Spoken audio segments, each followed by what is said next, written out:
Remember in the early 2000s, during the PS2 era, when it seemed like the only good racing games you could find were Need for Speeds? But now it seems like lately they've kind of just been living in the shadows, all cold and depressed. I mean, when was the last time you were excited for a Need for Speed game? So what happened? How did Need for Speed go from producing some of the best racing games of all time to becoming just a shell of what it once was? Well, that's what we're talking about today. From the earliest Need for Speed games, to the Golden 4, to well, the rest. Today, sit back as we look back on Need for Speed.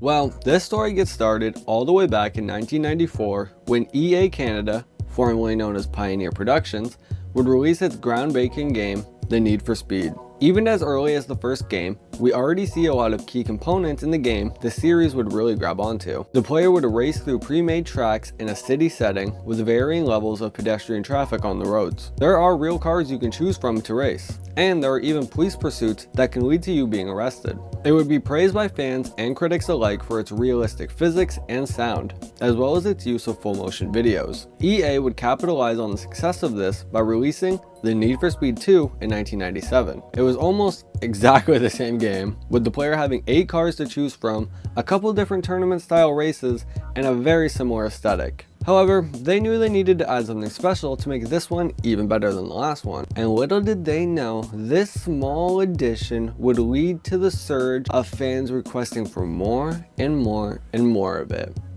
And that would be car customization. Now, you could change the color of your car and select different gear ratios, wheels, spoilers. I mean, this was revolutionary. It was a feature that was truly ahead of its time. So that means people must have loved it, right? Well, no, not exactly. While people enjoyed the idea of the customization, they wouldn't take too fondly to how arcadey and cartoony this new game felt compared to the original, which almost felt like an homage to real racers. EA knew they needed to bounce back quickly and not let this tarnish their reputation. So within just a year, they would release their breakthrough game, Need for Speed 3 Hot Pursuit. This game would absolutely change the course of the series and racing game culture in general. It would bring back the police pursuits from the first game, obviously, with a rebuffed police AI, as well as being the first game to use real locations from North America. And the customization was back, baby, and way better than before. This time allowing you to customize specific details of the car's performance, which you would then see with real effects and gameplay. While all this would do numbers for the game's reputation, there were still some critics who were saying the Need for Speed was nothing compared to its competitor at the time, Gran Turismo, which also had its own major fall off that we could cover in a future video. Hit like if you'd want to see that. The team at EA, again, would not take a strong liking to the criticism. They wanted to be the #1 racing game, and they got hard at work on their follow-up project, Need for Speed Hot Pursuit 2. During production, EA would lend out the Need for Speed name to 2 smaller releases aimed specifically for European markets, in an attempt to spread their name as they geared up for the release of Hot Pursuit 2. The first of these games was Need for Speed High Stakes in 1998, which was set in a UK and France type of setting, meant to capitalize among that growing car community, as well as Need for Speed Porsche released in 1999, which was set in more German and Spanish countries and capitalized on that surge of car culture. And as if the world was working in their favor, there would be just one more thing released the year before Hot Pursuit 2 that felt like it was just made as free promotion for this game, and that would be The Fast and the Furious. I mean, there isn't much to say about The Fast and the Furious that has not already been said online. It's such an iconic and well-documented movie series. But obviously one of the main things it did was give a large amount of mainstream audiences a chance to see this kind of car culture, which is just what Need for Speed needed to get the edge over the more traditional style racing game, Gran Turismo. And finally, on October 1st, 2002, we got it. Need for Speed Hot Pursuit 2. EA's big new title for the seemingly new fad that just popped up out of nowhere. And it flopped. I mean, well, not exactly a total flop.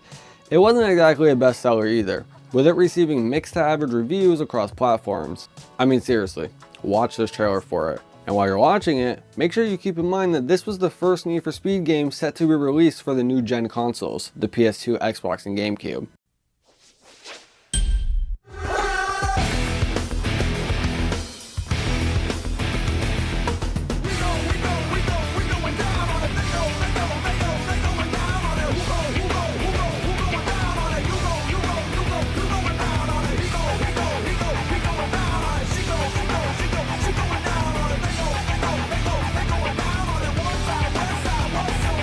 Now watch the trailer for the first Need for Speed game ever here.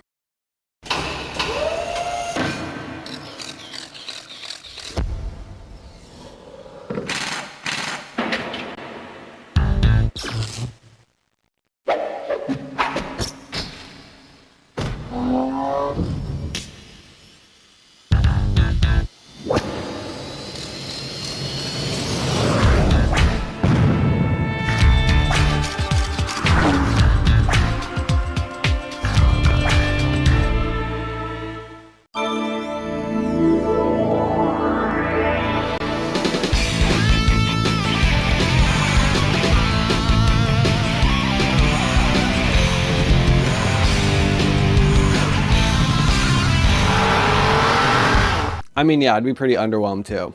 It really felt like they just did everything to make this game kind of bland. They used a lot of the same mechanics, took away the bits of customization people fell in love with, and the PS2 version didn't even have a career mode. The graphics had not improved at all, and the game lacked that new millennium coolness everything was starting to have. In basic terms, it was lame. People were sick of rooting for the cops at this point. They were sick of the classic sports and supercars.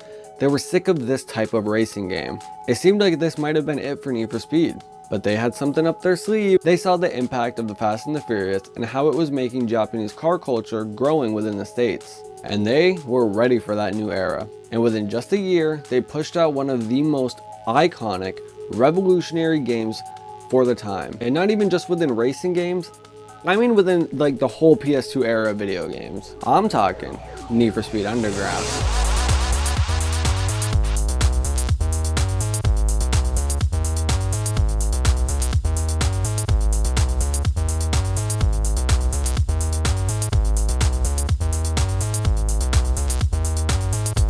Need for Speed Underground totally changed the course of gaming history. I mean, you might have heard about it before, and that's for good reason. This would be the first large-scale video game to let the world re-envision their life as if they were a cool street racer. The graphics had an insane upscale. I mean, look at this raw footage of the game from 2003. Compare that to some of the things I just showed you before, and you can clearly see why Need for Speed Underground felt so revolutionary. It felt real, and it wasn't just the graphics that pulled people in, it was everything. For starters, this would be the first Need for Speed game to actually have an immersive storyline to accompany the game. You weren't just randomly loaded into different races with different cars, you now were somebody who actually had to prove themselves in this new community. And just like in real life, you got to pick what car you started with, and to make it cooler, you need to earn money by racing. But the races weren't just random missions thrown into a game to make the mechanic make sense. They were actually driven by a total underlying plot. This would also be the first game in the series to add the iconic drag and drift modes that the game has become so well known for over the years. Listen to the executive producer talk about the addition of these levels here. Then we introduced some new ones this year. The first one we introduced was drag racing. So the drag mode is what we call a burst experience. It's a little different than a normal race. It's basically one large race compressed into about 30 or 40 seconds, and the emphasis isn't on finding the best line or tracking down your opponent. It's about reaction time. So how fast can you get off the line? When do I shift? When do I use my nitrous? And how do I avoid obstacles inside the world? The other mode that we introduced this year that's also brand new is drift mode, and this is actually something that's come out of Japan that's really popular over there and becoming more popular over here in the US. Basically, it's a mode all about style, and it's all about getting your car sideways. So it's not about how fast you go around the track, although speed is an element of it. It's all about how well you get your car sideways and how far you can drift your car out in turns. Add everything I just covered with the fact that the game had cool sub-features like being featured on real branded magazine covers, little shortcuts on the tracks, and having insanely well-made cutscenes.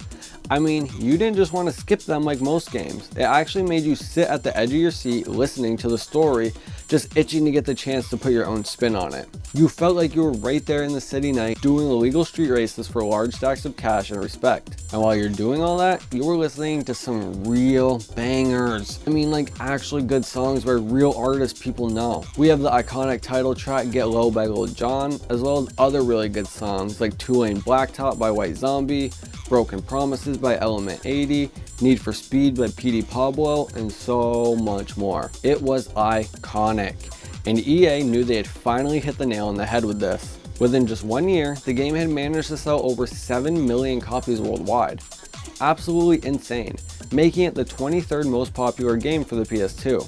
Which might seem kind of low, but with a library like the PS2, I mean, being in the 77th percentile is pretty legendary. Although it would come under a slight controversy over the fact that EA had sold real ad space in games to companies, most people swept that under the rug in favor of this new materialistic era we were entering in general during the 2000s. EA would obviously take note of the success of Underground and quickly start working on a sequel to the game, aptly titled Need for Speed Underground 2. This game wouldn't be as big of a seller to the masses or necessarily a critic favorite, but to cult Need for Speed fans, this one is often seen as the best title in the franchise. I mean, this game just felt like a more fleshed out version of its predecessor. It had more cars, more customization options, it allowed you to free roam the world and visit different shops that serve different functions. Like, to get a new car you had to drive to a dealership, to do body work you had to go to an auto shop, and you even had your own garage as well. The game also allowed you to find other racers on the streets that you could actually challenge to a race right then and there.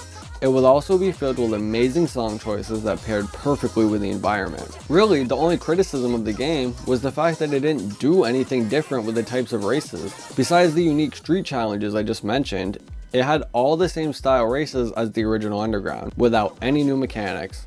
Not to mention the storyline was also very similar, and a lot longer, which just ended up being seen as more tedious to the player rather than fun and invigorating. It also had the classic ranger up on the screen effect of that era, which I just hate and had to point out. But regardless, with two banger games in back-to-back years, EA finally achieved their dream with dominating yet another sports game genre. I mean, technically it's a sport, right?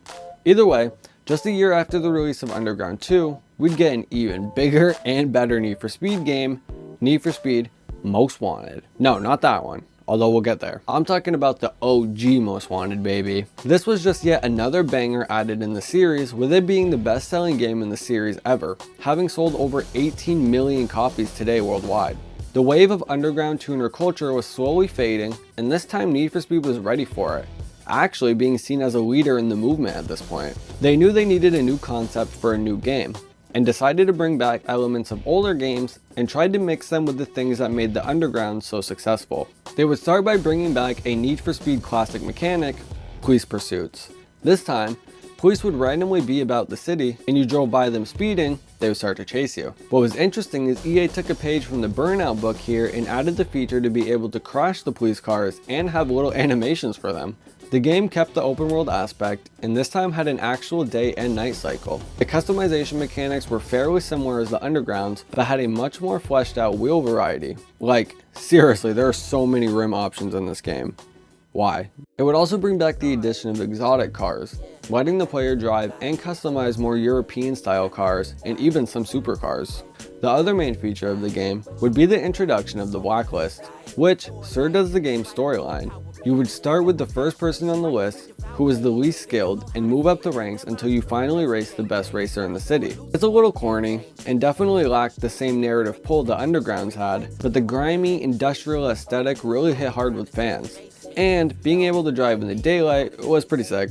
And the cop chases managed to feel natural and not super corny anymore. While some criticize the difficulty progression of the AI, being called way too easy at the start and way too hard at the end, it seemed to be the perfect blend of legal street racing and tactical police chases. Also, fun fact, this game was the direct inspiration of the name of a rap group I tried to start when I was 12.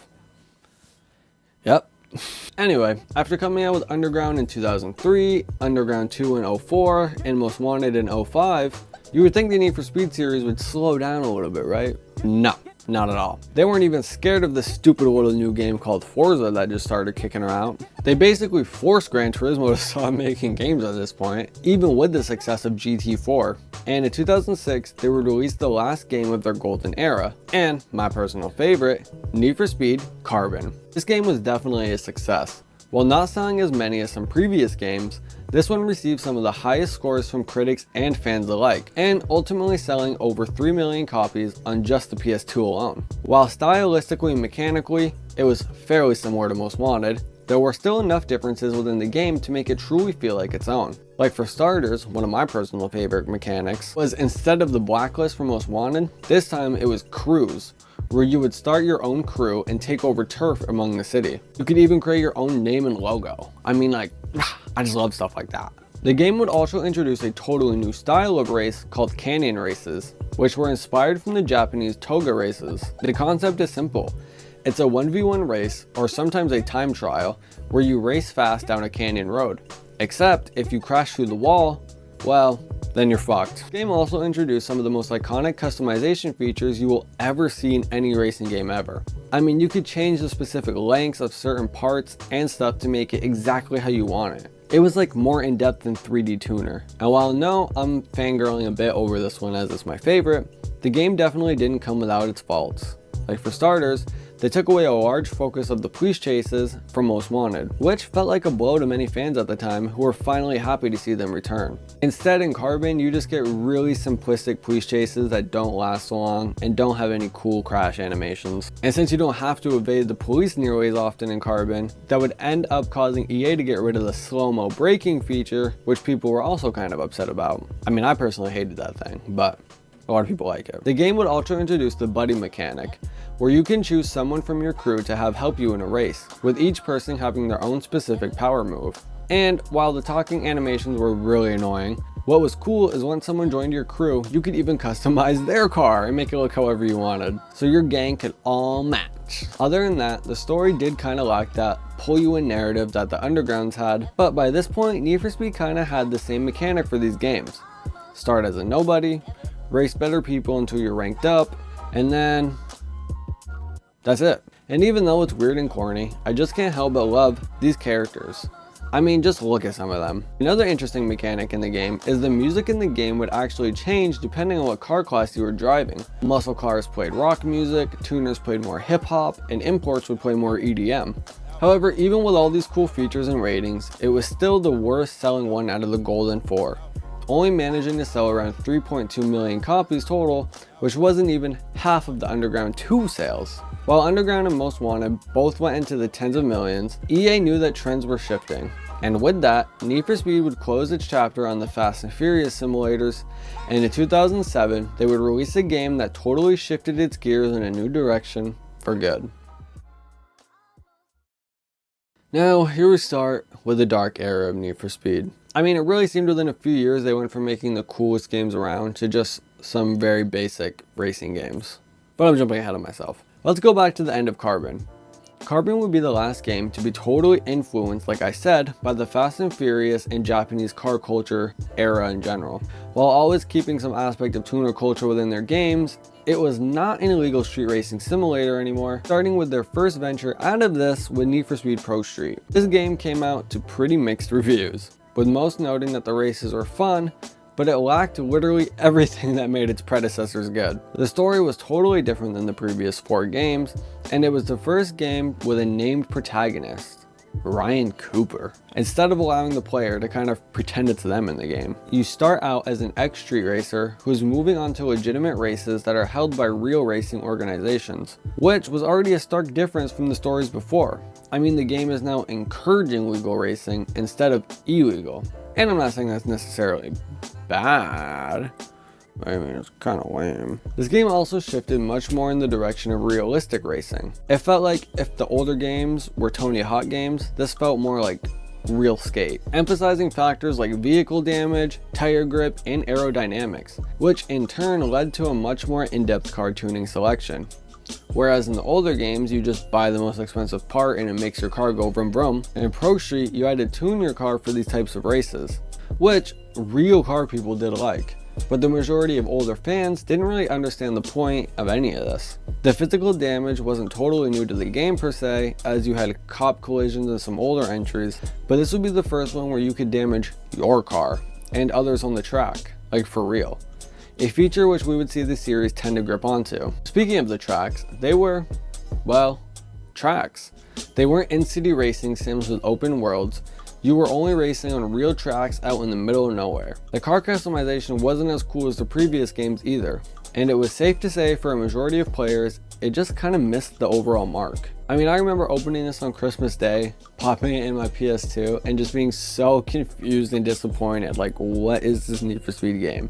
But then again, like I said, I wasn't the car dude that the game was meant for. I was still like 13 years old in that era of like, you know, I love the Fast and Furious. On top of all of that, like I said, the story just kind of lacked. It was the same rags to riches stories of the last 4 games with no cool twists. It did manage to sell more than Carbon, hitting around 5 million total sales. However, this is where we start to notice a trend of sales just getting lower and lower with each release. Moving on to Need for Speed Undercover, which is seen as one of the worst games in the franchise. And that's not just me saying that, it's pretty universal. I remember the commercials for this one too as a kid, and I swear I really think I got it the next Christmas too. This one looked cooler. It seemed like it was bringing back that edginess and swagger that the Golden 4 had, and was definitely bringing back police pursuits. I mean, we got that by just the name. And then we actually got to play it, and well, it sucked. For starters, they kept the direction of going legal in the games, except that instead of Pro Street, where you're at least an ex-criminal, and Undercover, you're purely the cop, which was the first game to ever do so. As the name suggests, the story has you be an undercover cop that's in the process of infiltrating a criminal syndicate. It would also be the first game to blend a mix of racing and action elements with its takedown missions. While I guess you could describe some of the older ones as action, this one really seemed to rev up the whole supercar spy movie realistic trailer thing, you know? While the story was kind of basic, the game did offer an expansive open world with a large selection of cars to choose from in a style that felt more like the previous games. Only problem was, the game had way too many bugs and glitches spread throughout that at some point it would actually hinder the gameplay, including just straight up AI problems where random things like this can just happen. And on top of that, the map itself just felt bland. Even though it took place in a city like the previous games, it just felt like it had this stock footage vibe with like a matte coat over it. It just didn't hit that same coolness, any emotion except anger. The narrative at points were almost too predictable. Like it really just felt like a very generic Fast and Furious James Bond style of racing, but without any of the badassness. And in 2009, we got our first edition of the modern style racing games within the series, Need for Speed Shift, which came out for every console but the Wii. Seriously, because Nintendo got its own specialized Need for Speed game in 2009 also, called Nitro.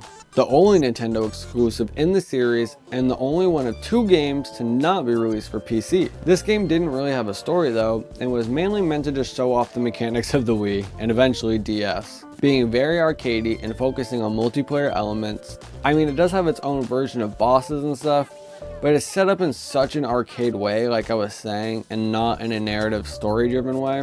And since it's a Nintendo game, we don't know the exact sales for it, but since it didn't spawn any more exclusive, it probably wasn't that good. Now let's move our focus back to Shift.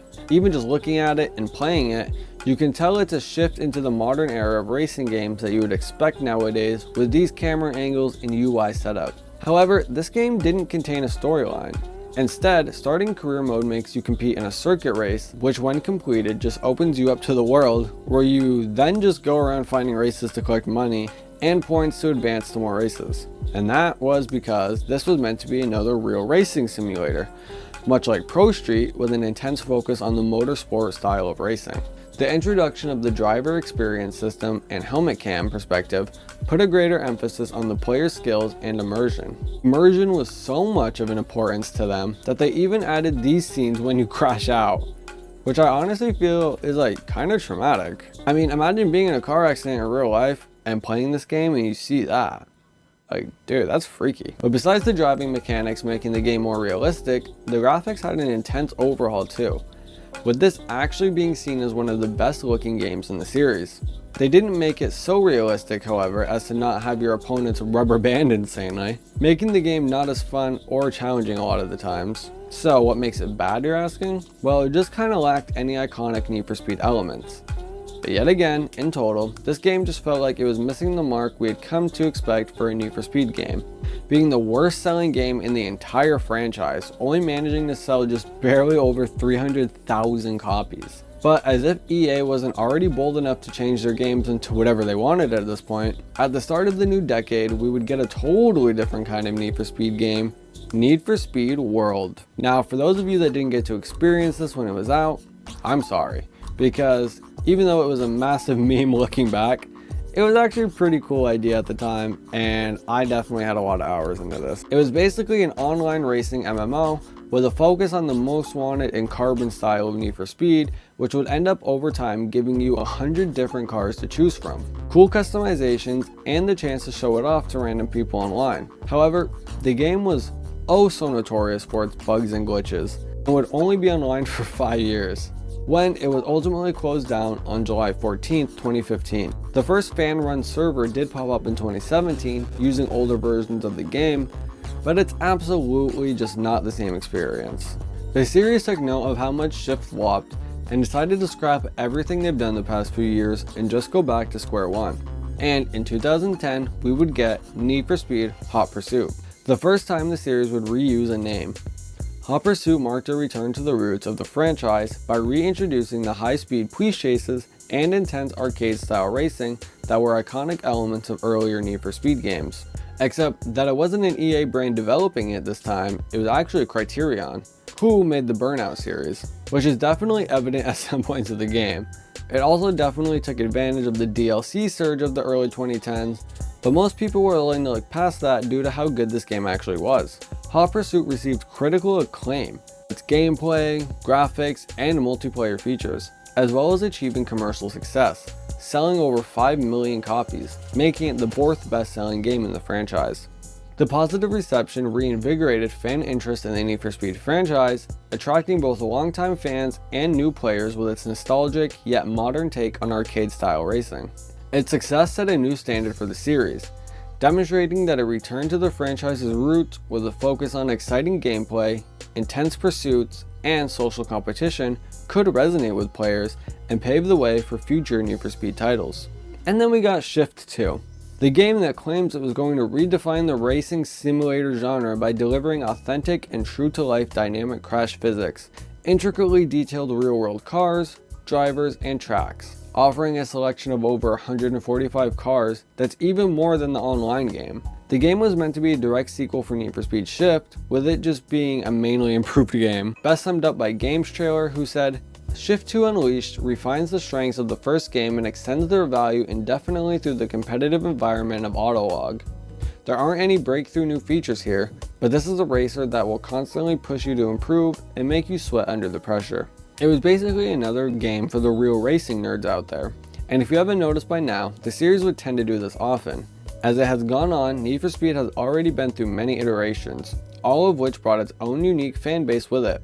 While most people hated Pro Street, some people loved it, and then wanted more of that kind of Need for Speed. The only problem was, the game could never figure out how to mix all of these properly, or if that would even be a good idea. So they just didn't. And they just kept doing that with their next release from 2011, and one of the most controversial games in the series history, Need for Speed The Run.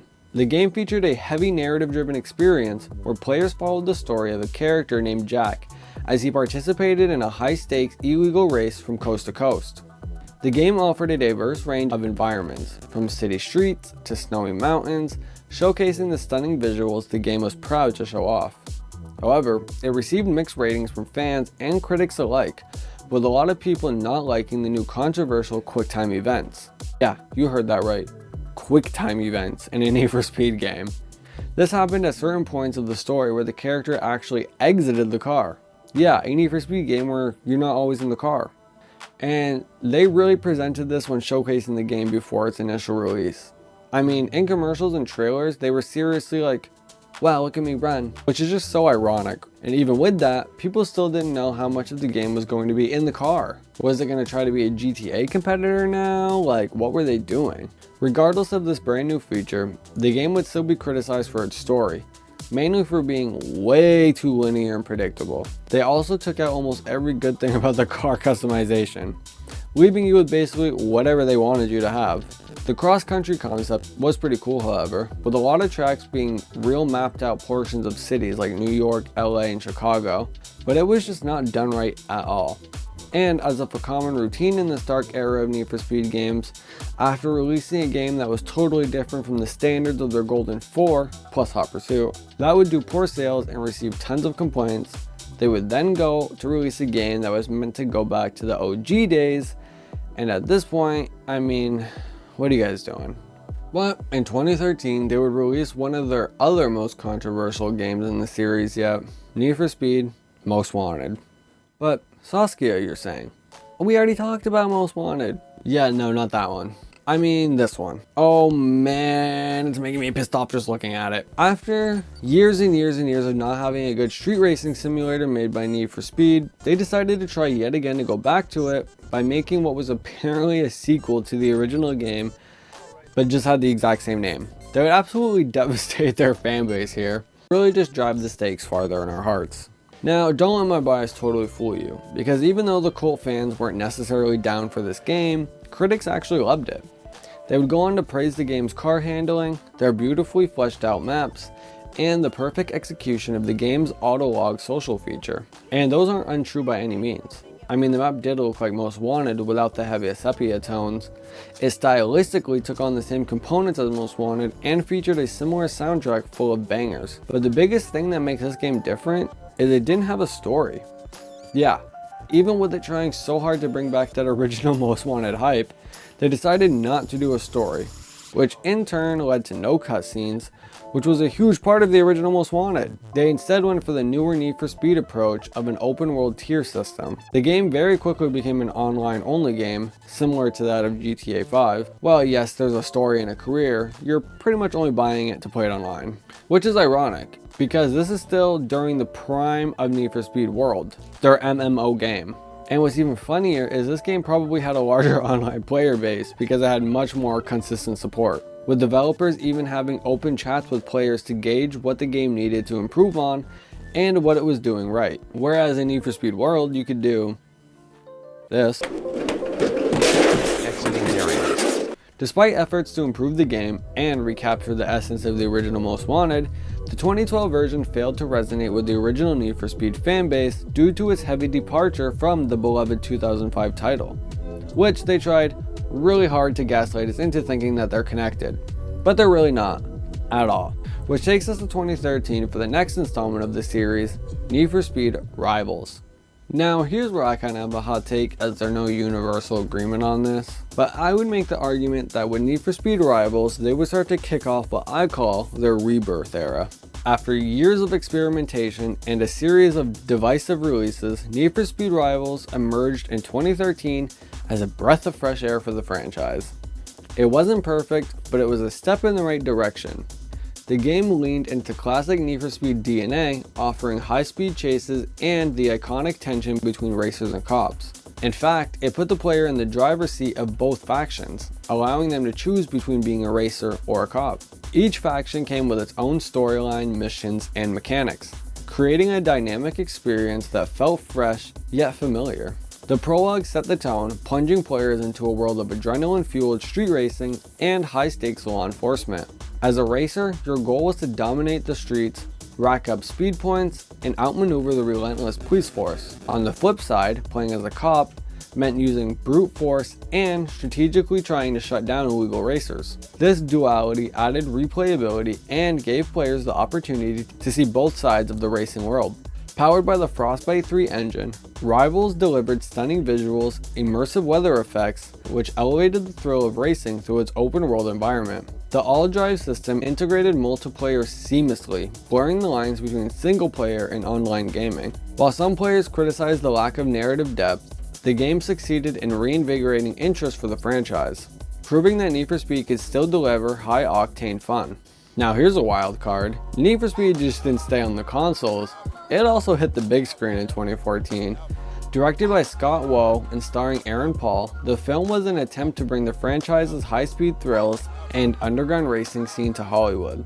The plot followed Toby Marshall, a mechanic and street racer, framed for a crime he didn't commit, as he embarked on a cross-country journey to avenge his best friend's death and take down his rival, Dino Brewster. On paper, it sounded like a solid premise, a high-stakes revenge story with fast cars and intense races. The execution, however, was a mixed bag. The film leaned heavily on practical effects, eschewing CGI for real-life stunt driving, which brought authenticity to its high-speed chases. Aaron Paul delivered a solid performance, and the film featured an impressive lineup of exotic cars, including the Ford Shelby Mustang and a Koenigsegg Agera R. While the action sequences were praised, the film struggled to connect with audiences. Critics panned its predictable storyline, underdeveloped characters, and heavy-handed attempts to emulate the Fast and Furious franchise.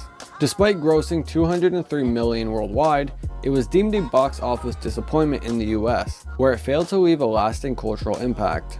Still, for fans of the games, it was a fun, maybe if flawed, tribute to the Need for Speed legacy.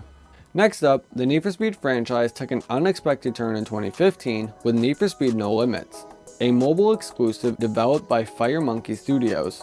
At first glance, the idea of translating the high-speed experience to smartphones might have seemed like a recipe for disaster, but No Limits was surprisingly decent. It leaned heavily into the underground vibe, focusing on illegal street racing, car customization, and police chases. While the game's aggressive free-to-play model was polarizing, prompting criticism for its microtransactions, it delivered a robust mobile racing experience. Players could customize their cars with an impressive array of options, from body kits to paint jobs, and compete in various modes, including car series races and rival mode for online multiplayer.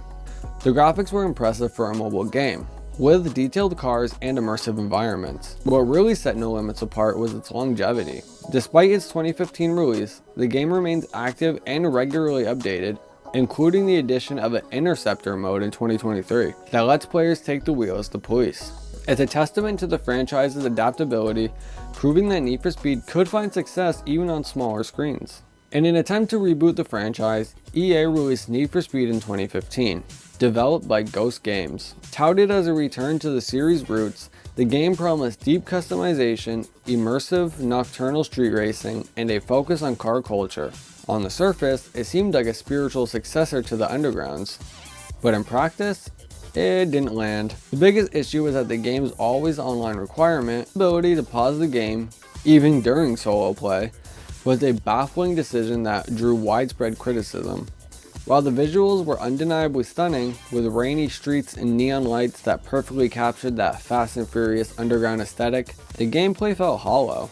The story revolved around impressing 5 real-world motorsports icons, including Ken Block and Magnus Walker, but the live-action cutscenes were cringy at best. Customization, while extensive, wasn't enough to save the game from its other shortcomings. Still, Need for Speed 2015 laid the groundwork for the franchise's future by reintroducing elements fans had been clamoring for, such as tuning and car handling sliders. It wasn't the triumphant return fans hoped for, but it was a step toward finding the series' identity again. Need for Speed Payback, released in November 2017, aimed to blend cinematic action with open-world racing. Developed by Ghost Games, the game introduced action driving sequences inspired by Hollywood blockbusters, setting it apart from traditional racing experiences. Set in Fortune Valley, a fictionalized version of Las Vegas, the game followed a trio of racers, Tyler, Mac, and Jess, on a mission to dismantle the House, a cartel that controlled the underground racing scene. The gameplay embraced a heist-style narrative with missions ranging from high-speed chases to elaborate thefts of supercars. Players could switch between the 3 protagonists, each specializing in distinct skills like the drifting or getaway driving. The introduction of a 24-hour day-night cycle and offline single-player mode was a welcome change for the Need for Speed missteps of the 2015 game. Despite these features, Payback stumbled with its controversial loot box mechanics, which tied car upgrades to randomized speed cards, frustrating players with unnecessary grinding. Critics were divided on the game. While the cinematic set pieces and open-world environment were praised, the shallow customization options and heavy reliance on microtransactions drew widespread criticism. Payback ultimately felt like a missed opportunity, with its potential overshadowed by monetization issues that alienated longtime fans of the franchise. Released in November 2019, Need for Speed Heat marked a notable improvement for the franchise. Developed by Ghost Games again, the game celebrated Need for Speed's 25th anniversary by embracing its roots while introducing fresh ideas. Set in Palm City, a fictionalized Miami, the game combines sanctioned daytime races with illicit street racing at night, creating a dual gameplay structure that added variety and tension. The day-night mechanic was central to the experience. During the day, players earned cash by participating in legal racing events, which they could use to purchase and upgrade cars, but at night, the stakes were higher. Players competed in illegal street races to earn reputation points, while evading an aggressive police force. The intensity of nighttime pursuits created a thrilling risk-reward system, forcing players to decide whether to push their luck for more reputation or just retreat for safety. Heat also improved upon its predecessor's flaws. The loot box system was gone, and car upgrades were tied to the player's progression rather than randomized mechanics. The game featured 127 cars from 33 manufacturers, including the return of Ferrari, after a licensing absence in Payback. Critics praised the game's customization options, its vibrant open world, and engaging day-night cycle. While the story centered around exposing corruption in the city's police force wasn't really groundbreaking, it provided a solid backdrop for the action. Need for Speed Heat was widely regarded as the best entry in years, striking a balance between nostalgic elements and modern innovation. It wasn't a full return to glory, but it showed that the franchise still had plenty of life left. In December 2022, Need for Speed Unbound brought a fresh aesthetic and renewed sense of energy to the franchise. Developed by Criterion Games, the game introduced a unique art style that combined photorealistic cars and environments with bold graffiti cel-shaded effects. This creative direction set Unbound apart from its predecessors, giving it a distinct visual identity that appealed to a new generation of players. Set in Lakeshore City, a fictionalized version of Chicago, Unbound returned to the series' street racing roots. The story followed the player and their former partner Yaz as they competed in the Grand, a high-stakes race to reclaim a stolen car. Along the way, players navigated a gritty world of betrayal, underground racing, and ambitious heists. The narrative was complemented by the return of Heat system from Need for Speed Heat, which added tension to nighttime races as players built notoriety with the police. Customization was a major focus in Unbound, with extensive options for modifying both cars and characters. Players could add body kits, remove bumpers, and apply decals, while the game's collaboration with streetwear brand Palace brought exclusive in-game apparel. The gameplay itself was fast-paced and dynamic, with vibrant visual effects like animated wings and smoke trails, adding a flair to every drift and jump. Reception to Unbound was generally positive, with critics praising its art style, gameplay environment, and creative risk-taking. However, its sales fell short of expectations, dropping 64% compared to Heat. Despite this, Unbound demonstrated Criterion's willingness to innovate and experiment, leaving fans hopeful for the future in Need for Speed. Looking back, we get to see the story of one of the most iconic racing franchises to ever grace the world, giving us some of the best memories from our childhoods and what would eventually turn into being lifelong hobbies. Whether you loved them or hated them, it's impossible to say that they didn't pave the way for so many more future racing games to come. And while it seems the series underwent quite a dark era for a while, it finally feels as if they're truly pulling back from it, and I cannot wait to see what the future has in store for the next Need for Speed game. Hopefully a carbon remaster. Let me know what you guys want in the comments below, and what you guys think of the video and Need for Speed in general. What was your favorite game? And while you're commenting, don't forget to like and subscribe and hit the bell, because it always helps and I appreciate it. And until then, I will see you in another video. Peace.